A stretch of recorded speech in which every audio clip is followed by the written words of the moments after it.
Hi, good morning, everyone. Can you hear me? Just a little test here. Yes, you can be heard. Okay, wonderful. Yes. Thank you. Okay, my name is Kelly Anderson. I am the grant manager for the Division of Emergency Management and Homeland Security. We are presenting a Zoom grants training series. This is part 3 of our training on how to submit a quarterly financial report. We have the other 2 series that are available that have been sent out through the listserv and also through Zoom grants. We will be posting them on our website as well. So again, I want to thank you for joining us today. We also have our Zoom expert, Anna Graham, that has been so nice to record these for us. And she's on Zoom with us today, and she will be answering questions after this training takes place. So my whole team should be on as well. And again, I want to thank you for joining us, and we're going to get started.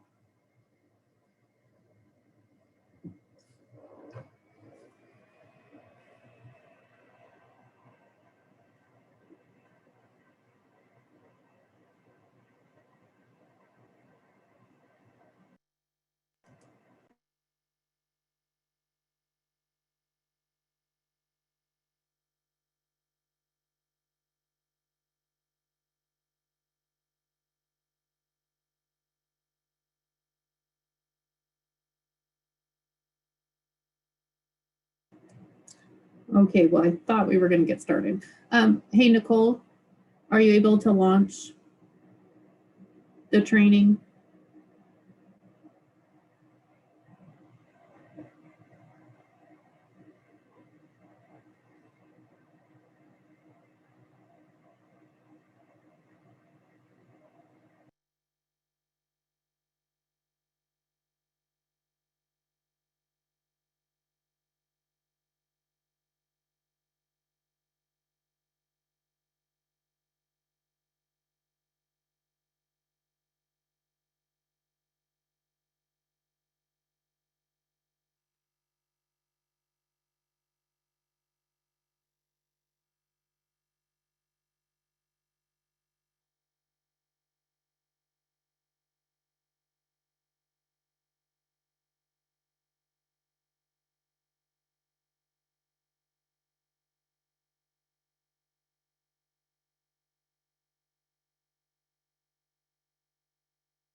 Okay, so we're experiencing a little bit of technical issues here. So give us a minute and we'll launch that video. Thanks.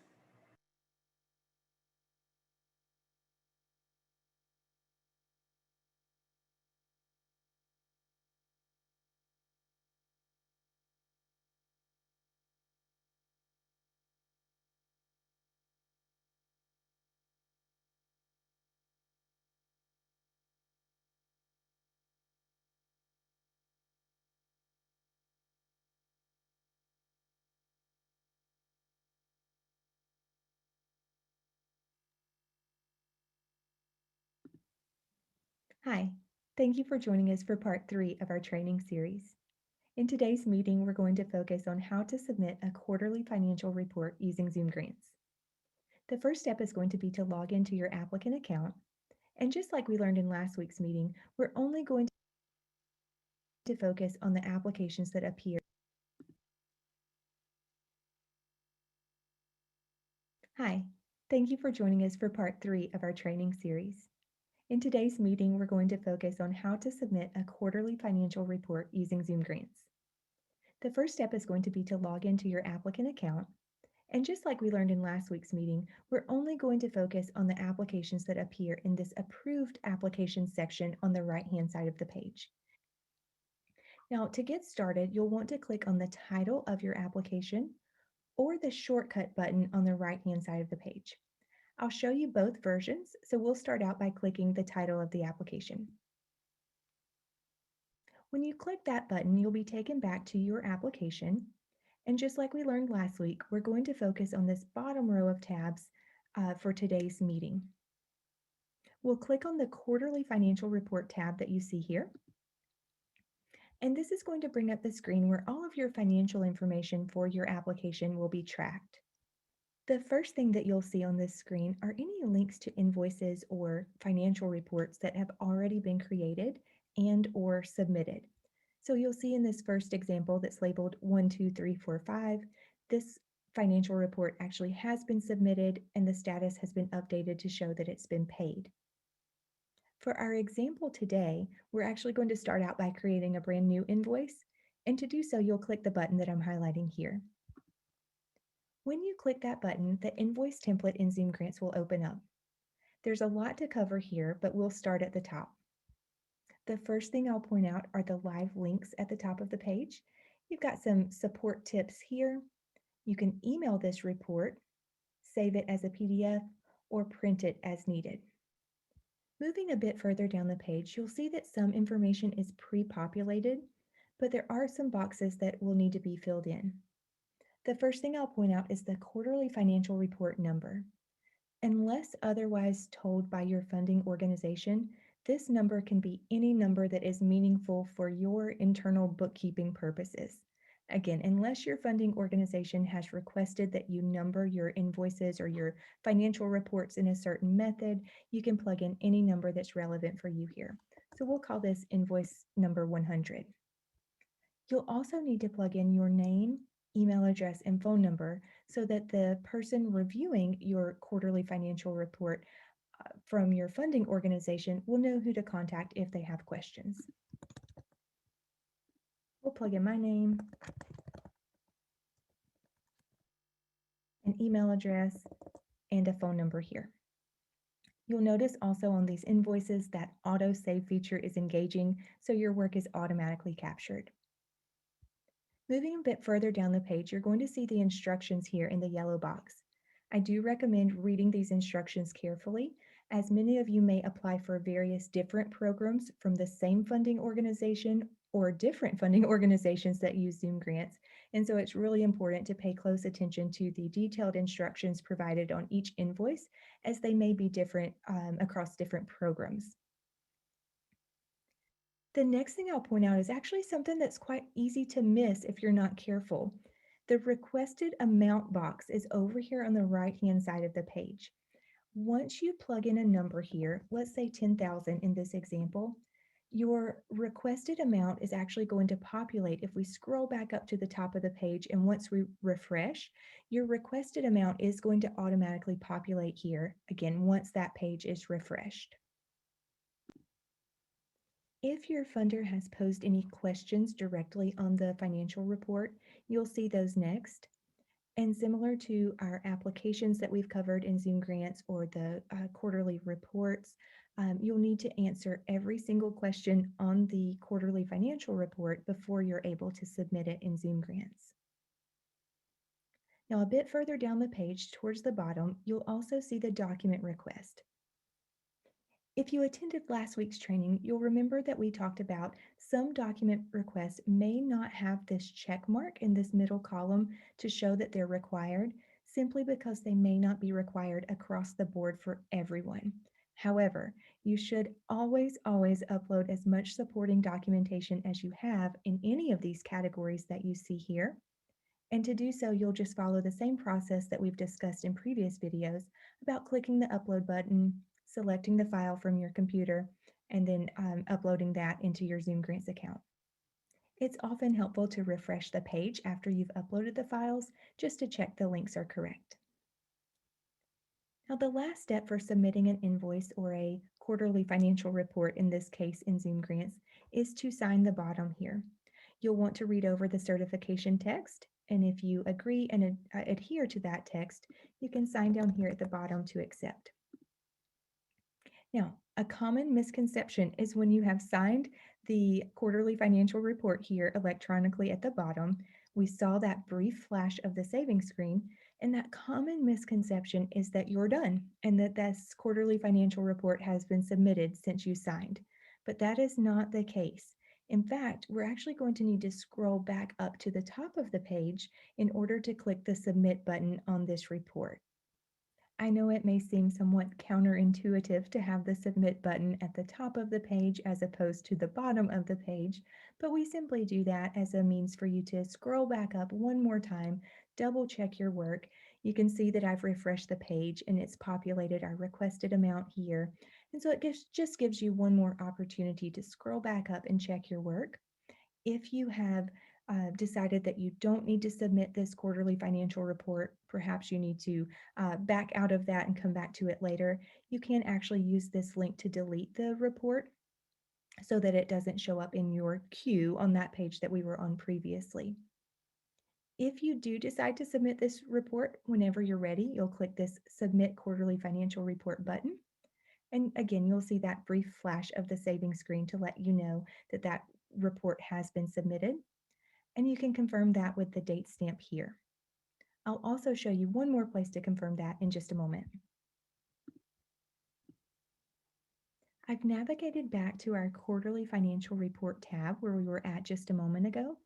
And now we can see that the new report that I created and labeled number 100 appears on our list. Anytime that you would like to check the status of any financial reports that you've submitted, I recommend coming to this page as you'll be able to see the date that the report was submitted and the status in this column here. Now, I actually just took a brief pause, logged in as the administrator to review this financial report number 100 that was submitted. And as the administrator, I decided that I needed to return this financial report to the applicant because there was an error or something missing or something that needed to be updated. And so I wanted to point this out for you all. If you submit a quarterly financial report in Zoom Grants and you see that the status is submitted, but then if you log back in at another date and see that it's now currently not submitted, that tells you that your administrator has reviewed that financial report and determined that it needs to come back to you for corrections. Now, typically they'll correspond with you by email or a phone call to let you know about this, what needs to be corrected on this financial report. But it's a good idea if you have submitted a financial report to check back in your Zoom Grants account, again, on this quarterly financial report tab, just to check the status to see if that report has been paid, approved, if the status has been changed in any way, or if it has been returned to you. Now, at the beginning of our conversation, I mentioned that I would show you the shortcut method to get to these quarterly financial reports. So we'll navigate back to your account home. And we're back on our home page. We can see our approved application. So initially, I showed you the longer version, the longer way to get to the quarterly financial reports, but you can always click this shortcut button if you just need to generate a new report instantly. And that takes us right back to the same place where we were a moment ago. I've mentioned Zoom Grants University, which is help.zoomgrants.com in previous videos, but I thought it was worth mentioning again, just in case you're walking through any of these processes in Zoom Grants and find that you have a question. You'll very likely be able to find the answer by going to help.zoomgrants.com and searching by keyword or searching in the applicant section that you see here. Thanks so much for your time today, and we'll turn it back over to the administrators now to open it up for questions and answers. Have a great day.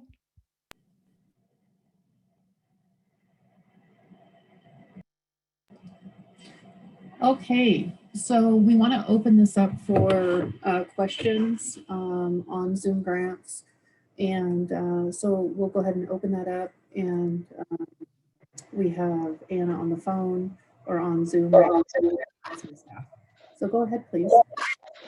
Kelly, this is Suze. Yes. Will we be covering progress reports, or can we mention progress reports and the necessity to have that filed at the same time you submit your financial report? Yes, so progress reports were last week's call, and this is part 4 of 4. And so one of the things we do want to mention is that we can't reimburse the quarterly financial report without the program report. So if you do receive your financial report back and an email back from us saying you need to submit both, we will end up pushing that financial report back to you at the time that we view those so that you can ensure that both of those documents are submitted at one time. I'd like to open it up for questions. Hi, Kelly. This is Kathy from Washoe County. Do we need to, for any of the quarterly financial reports that were previously submitted and based upon the new ruling that this is now 100% reimbursed versus 75%, do we need to change any of our QFRs? That's a great question. And so we don't have official documentation yet from FEMA. That documentation or that direction came from the White House yesterday on the 100%. And so we are waiting for FEMA to come up with direction to the SAAs on how we're going to handle this process. So my first thought is I've got to get with Anna from Zoom and we'll talk offline about how I can modify each of these grant awards to include the 100%.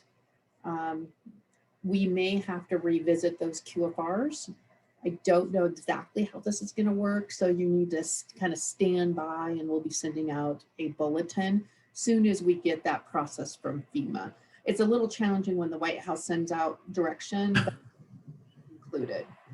So we're working on that, and as soon as we have that information, we'll forward it out to you. Thanks, Kelly.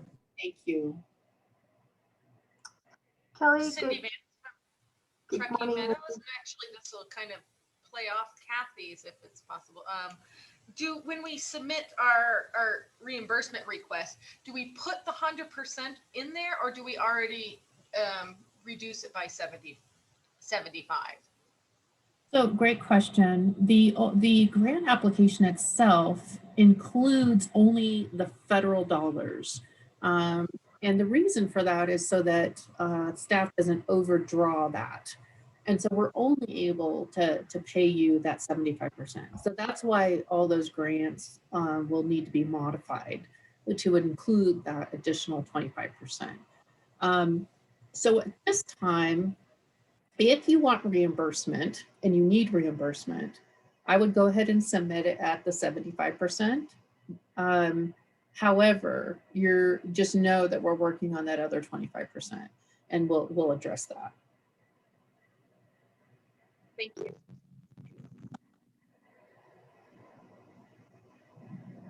Any other questions? Yeah, good morning. This is Midiana with Carson City. I had two questions. I was just made aware of this yesterday, so sorry I'm a little late on this, but on your Zoom grants, part 1 and 2, is that, I know that's on your website, is that how to fill out the PW and the application in Zoom grants? Is that a module for that? There is, so this is specifically, so this, so great question, and I want to kind of separate those two topics. Okay. This is only for Zoom grants, and this is the process in which the state gets the grant award from the federal government to the state to the local jurisdiction. Now there's a first process that you have to do through grants portal, and that goes through the project worksheet process. And so we're talking about two different portals. Yep. Okay. Good. Yeah.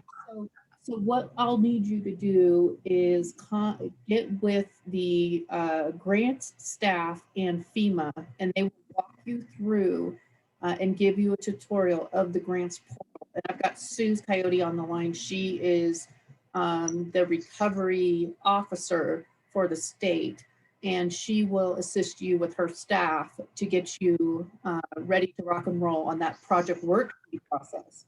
Once that project worksheet process is complete, then you take that PW and you push it to the Zoom grants, and then we issue you a grant. So two different processes, but they work together. Okay. Yeah.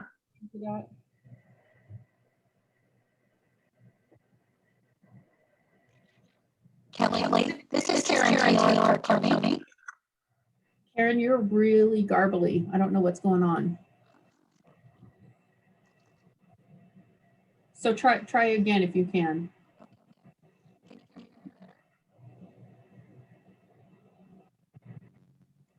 So technology, I think, is failing us. Hey, Karen, so why don't you give me a call after the meeting and I'll try to answer your questions. Any other questions out there for us? This is Leslie from City of Henderson. Yes. On the form, there were some questions that don't really pertain to the activity.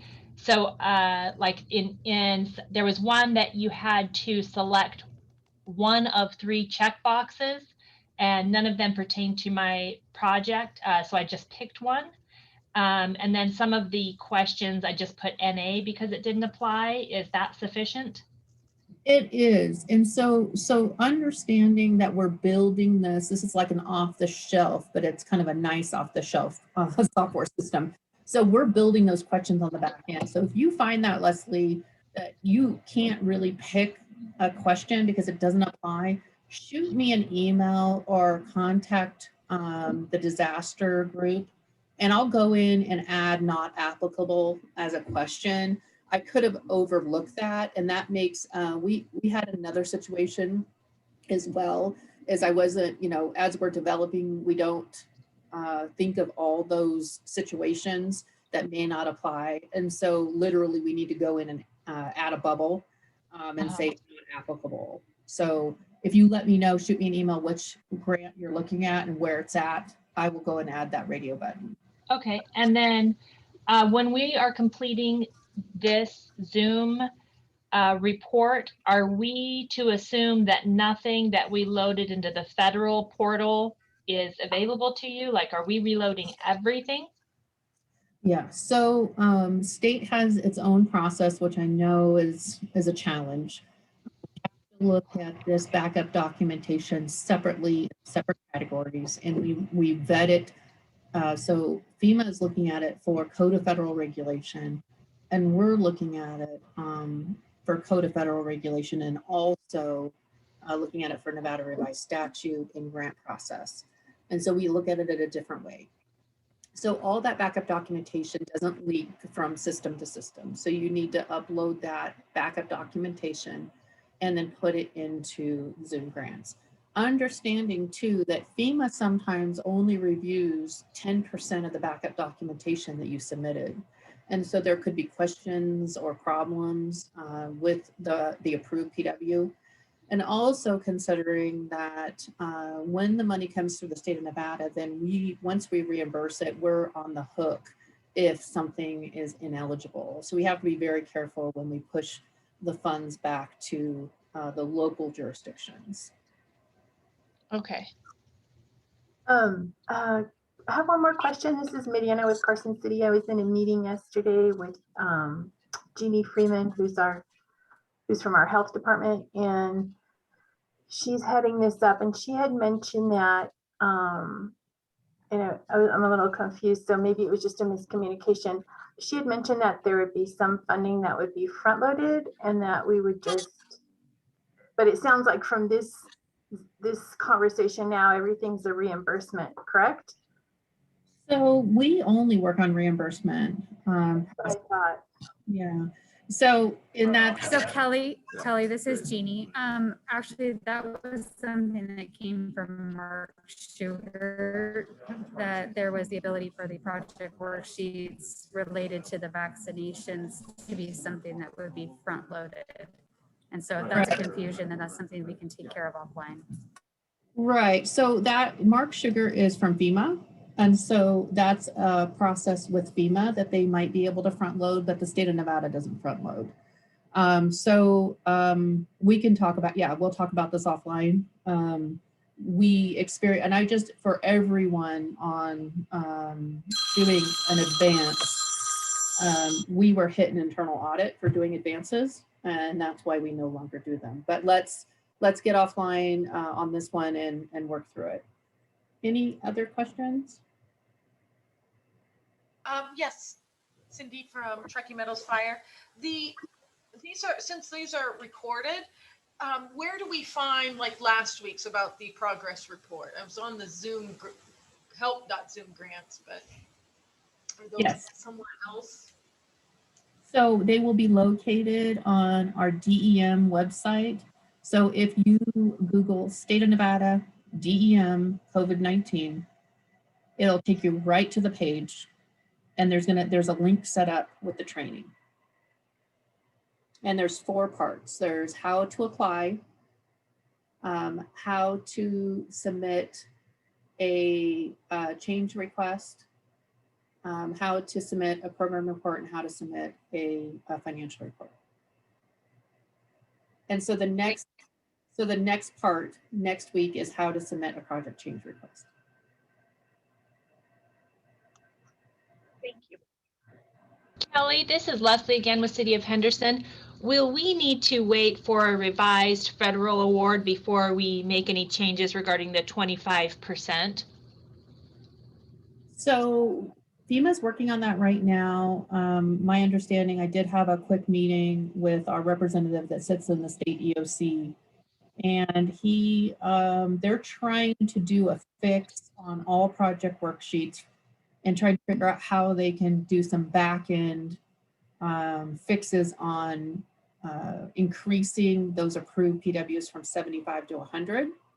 Once that happens, then we're going to have to do a fix on our system, and we're going to try to minimize the workload on the local jurisdictions and tribal nations by doing it internally.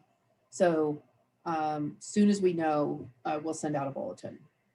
Okay, and then will you just, as you have those discussions, could I ask that you keep in mind for many jurisdictions in Southern Nevada, we have an expiration on CRF funds of June 30th now. We got the extension, but our extension came through the county till June 30th. So if for some reason the resolution on this 25% doesn't happen till after that, and the match, as it was in our case, was the CRF dollars, I think we need some direction on how to address that. So can you tell me, Leslie, where you received your CRF? It came from the county, and then did it come from the state of Nevada? No, it went from the feds from the treasury to the county to City of Henderson. Okay. All right, because I know that some funds went from fed to state to local. And so, and we'll be tying this information back to our state administrators of the CRF as well. And so I'll be getting direction from them on those situations, and be able to, communicate that as well. So as soon as I know, you will know. It's just going to take some time to put the bulletin together. We're going to have to act very quickly on this. Right now, I think I was told, and if Suze on, she can correct me, but I think that we have only 33 obligated projects in our system right now. So 33 shouldn't be too difficult.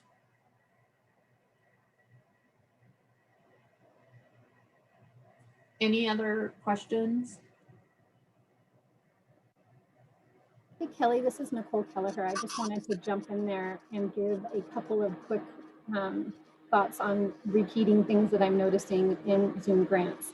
One of which being is we have QFRs that have been submitted, but the awards, the sub-awards, have not been signed yet. So we're unable to process those QFRs if the award has not been accepted and signed.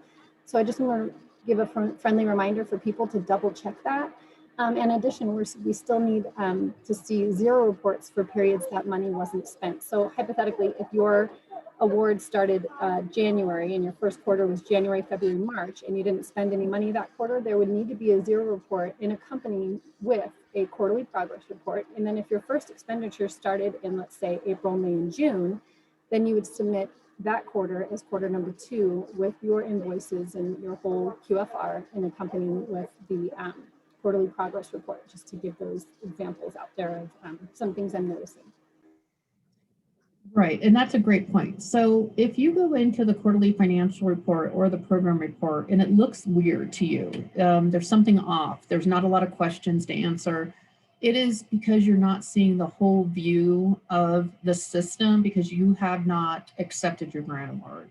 So please go into that area where you accept your grants under the sub-grant tab, and ensure that those have been signed before you submit your quarterly financial reports. Now, understanding that you have to go to boards and commissions to do so. So let us know if that's the challenge for you, and just communicate with us so that we understand where we're at with the signature process. We are trying to make notification and remind people, but there's a lot of things, a lot of different processes going on right now with regular grants and disaster grants. So we appreciate your attention to that. Any other questions or anything that we can assist with?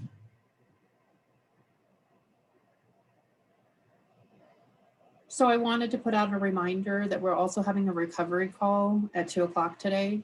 And so if you have not received that information, please contact the disaster recovery email address, and which is on the screen right now, and send an email to them or give us a call and ask for that information. We do have a robust contact that we send this out. But again, as this gets bigger and more people are involved, you may not be on that contact list. So please contact us to put you on that list, and then also so that we can get that information out to you. I know that you guys receive a ton of email. Please take the time to go to those bulletins that are on our website. There's 40 plus bulletins on process. And I know that they're hard to decipher and go through because there's 40 of them, but that's why we've broken them up in these like topic areas, and so that you have that information in that process. So also, please, we are here to help you, give technical assistance, walk you through processes one-on-one. So we're here to do that for you and with you with FEMA. And so if you need that help, and you need help with Zoom grants, or you need help, individual help with public assistance or any other grant, please reach out to us. We'll book some time, we'll get the staff together, and we'll walk you through the process. So don't hesitate to get on our schedule and walk you through this process. Any other questions before we close out? This is Leslie from City of Henderson. Yes. I just wanted to first of all say thank you so much for those bulletins. A lot of those are truncated pieces of the Papa G, and it's really nice to periodically have those refreshers because I get, a month further down the road and I've forgotten a piece, and it just kind of helps me bring all of the requirements back into focus. And then my question is, I think in June or July, there was a version 4 of Papa G that was put out, and I have not even been able to read through there to see what the differences are. And I don't know if we are, if there are any significant changes that came out with that matter to us at this point, or do you know? So when we're talking about the versions of the Papa G, we only use the version that was out when the disaster happened. That version is for other disasters. We're only using version 3. We're not using version 4. Fantastic. So please don't clutter yourself with that version unless we have another disaster, which let's not do that. And then if we were to have a different disaster, that version that's published at that time will be our version. Okay, I do have one more question. I'm sorry, I keep thinking of new questions. I have been in touch again. We had a position transition for our risk management, and we were in process of submitting an insurance claim for the disaster and the subsequent losses that the city had. And I believe for FEMA disasters, it's a requirement that you do a claim to your insurance, and then they can either award it or deny it. Is that a requirement of this disaster? We have to include that with our FEMA documentation. Is that correct? It is correct. So one of the things that we've always said in FEMA disasters is we're the funder, the FEMA is the funder of last resort. Now that's a challenge when you have all these different funding agencies out there. And especially because this is a public health emergency and public health has grants as well. So we're trying to deconflict all these different funding streams to ensure that we're using the proper one. And that is always a challenge. But if you have an insurance policy that covers any expenses that you're putting forward to FEMA, then that has to be disclosed. One of the things we want to make sure is that we're not making money off of this, right? So if you have an expense, let's say you have $1 million that you're putting in as a PW and you put in your insurance binder and your insurance company has paid 100,000 of that 1 million, you need to disclose that in that project worksheet so that can be deconflicted. Very important, because if we do get an audit, which lots of states will, depending on the circumstance, if they find out that you received that 100,000 back, but you received also $1 million from FEMA, you're going to owe that 100,000 back to FEMA. So we want to head off any of those issues. Does that answer your question, Leslie? It does. Thank you. Thank you. Did you have any more? I'm going to save them for next time. I'm just teasing. That's it. Anyone else? Because these are great questions for everyone. All right, so please use those email addresses. I have staff working remote as well. We're always on and available. You can always text me as well. My cell phones are listed on all my emails. We are 100% available to you to assist you through this process. We also have 2 FEMA people in our Emergency Operations Center. Colby Wright is here attached to us and is helping us through this process and helping and available to help you, as well as his staff working remotely. And then we also have our FEMA Fit too, understanding that he's pulled pretty much into response and not recovery right now. But we have staff and we want to work with you to recover from this disaster. All right, we're going to close out. Thank you for being with us today.